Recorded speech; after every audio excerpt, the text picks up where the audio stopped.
Казвам се Йордан Недълчев Янев, а това е моята съпруга Мила. Това е Емилия Мурзова. Това е мой приятел Иван Здравков, който много ми помага с реализирането на оръжието. Ние сме от Българската федерация за любители на историческо оръжие под Минчо Кънчев в Стара Загора. Да, и от самата искра с този барут тук възпламенява това, което е вътре с проектила с куршума и го изстрелва навън. Това е така наречената арнаутка тип карамфилка. Има и друга арнаутка, за съжаление аз не мога да я покажа, няма. А това е нашата гордост, сливенско шишене. Това е калашника за времето. На времето са правили 500 цеви, такива, вижте каква дебела цев е, спокойно тя е празна. Вижте я. Тези цеви са се ковели ръчно. И всяка една тюфикчиница, значи работилница за оръжие, е била длъжна да дава 500 цеви годишно на султана, за да може да работи. Значи от 500 цеви нагоре вече тогава са за него. А добре, с каква цел е по-широко? Казахте, че е по-широко. Значи това, госпожо, се казва мечкарско шишене, защото с един стрел убива мечка. Дори американците нямат такова. Това е сливенско шишене, мечкарско, и то е запазена марка от Австрия до Северна Африка. Са се продавали с цялата Османска империя, победители сме били ние в Сливен. Това е наша пушка. На времето Сливен е бил много разизград. И затова се казва мечкарско шишене, защото с един изстрел има и боили, но аз не съм донесъл да донеса. Тя е колкото тези дълги. Един човешки бой, 1,50, 1,60, те са за далекобойност. Следващата, която ще ви покажа, това е мухала или антил. Това е северноафриканска, също е кремъчна пушка. И вече след 1800 година, 1810 вече имаме капсулна револвер. Ето това е хайдушката пушка от капсулна, от хайдушкото движение. Има и доцевка, която аз забравих да донеса. Всеки четвърти във всяка чета има доцевка. Описваме в Захари Стоянов в записките по българските настани. А тук имаме тромбон. Това е английски автентичен тромбон. Пиратите са го използвали най-много. Ето, пиратския символ, той си е така от времето, така са направена. С него са взимане на абордаж на корабите. Това е така наречената едновремешна базука. В нея се слагат 5 до 6 проектила и събаря един блюк или една дружина хора, така как се, и събаря с един изстрел. Ето това е. Само едно леко довършване, в хотел също се е ползвал посетаците, защото е изчиствал цялата улица. Да. Другото му име е Метисокак, значи Мите улица.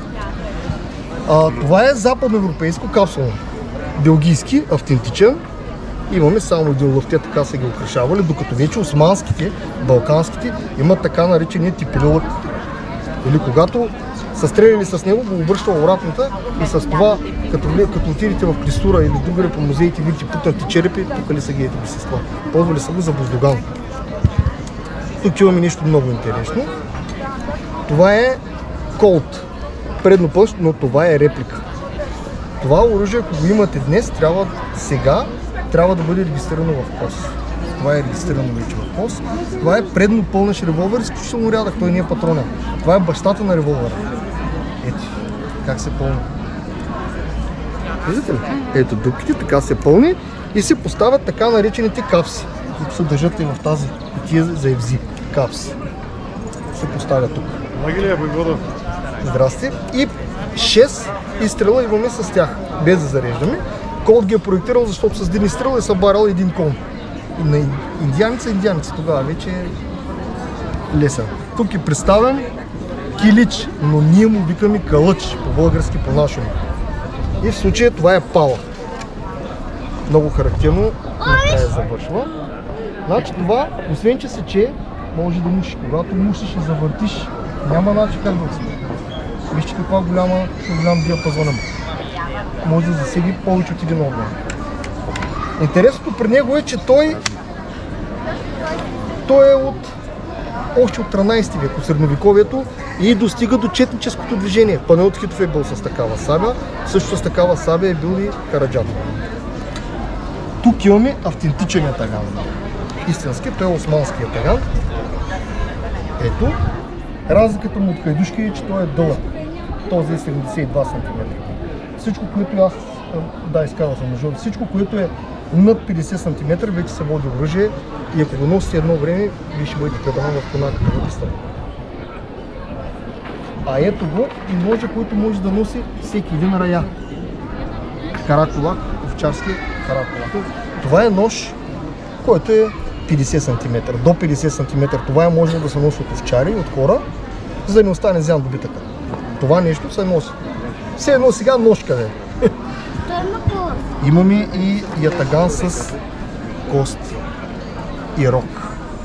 Те са ги носили вече по-богатите. Моя е сравнително скромен, има други с моржова кост, с капуцени камъни, този не е така. А това е кама. Тя се останала от средновековието, тя си е наша. Кама.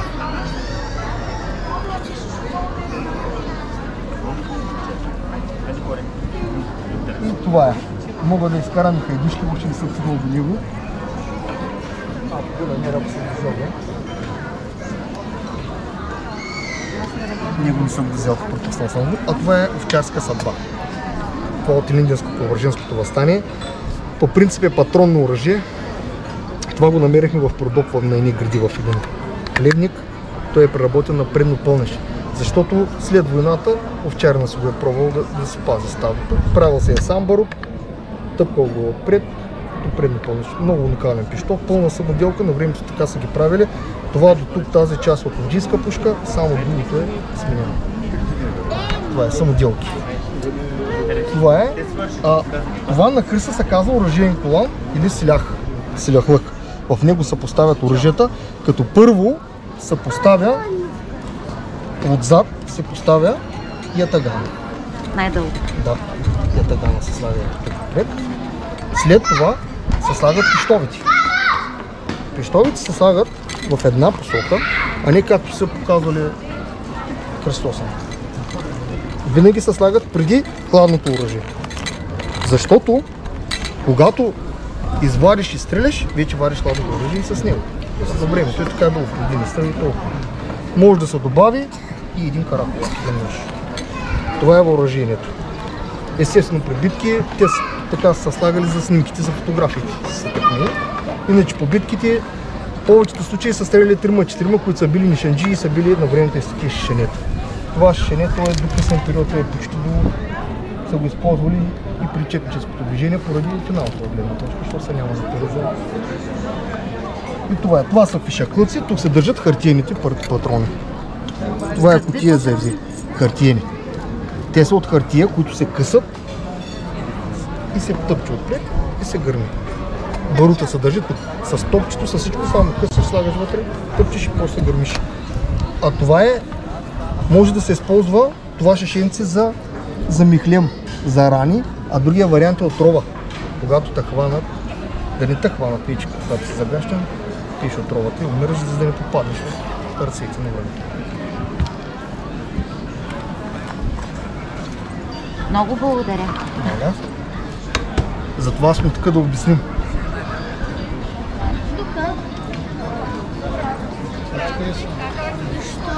Що ли ти харесва?